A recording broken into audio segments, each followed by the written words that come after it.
tu na hang khovelina kan boy pui me ka chu COVID-19 ani a kan boy em a boy lo the po ani lova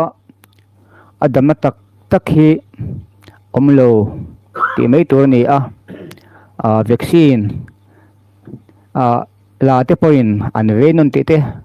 hosa pate kan muwa vaccine voi ni ta pon an kai le ti te kan khezela he thil ton la ya adar chak khop maya social media achaka chawang chuanin hei hi adama tak tak hi omlo ne nga ti ngai dana lian tak ani a amai ro chu helaya hian salutar ramchin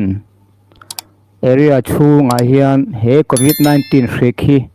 adam theloni te in lalpan ami te mangin min puan saka chu choro pui a chumini wang chuanin kan speaker en soi angkhan jena hian kan sarkar rama kan ho tu te po hianin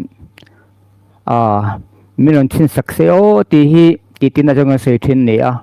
entianan avei ngei te po kha ambulance in PPE thuam fam kim nen roin to min ron phurta sela helaya kan khuwa chunga hian ron phurlu sela reilo te nuwa te sin sela ron pup se ti hi helai khu chunga ko khan ho chuan kan du khop maya seta kan khanin in enkol na hau tak em maya he hri hi mer setan tan phei chuanin kan nei sumina atlin lo tur thil re kani a tin sarkar tan pom in senso na sa le tur chi ani wang khanin lalpa hian zoram mi puti min mangai si a sarkar min mangaya mi jongjong min mangaya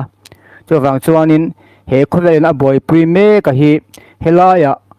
adam na mun dam do in hospital thatak mai COVID-19 bikatan chuan lalpan la hukani ti hi zoram mi puti min hriat sak a abikin kan sarkar hotu te poin min lo thin sia saka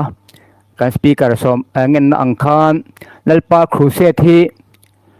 min chunzom ti le hi kan hak lel khop maya zoram poina kan boy pui me COVID-19 hi helai adam thelon di kha min hriat puya kong min bo se sakhi kan ngen tak me ne ti kha toy ten kan se ve du ni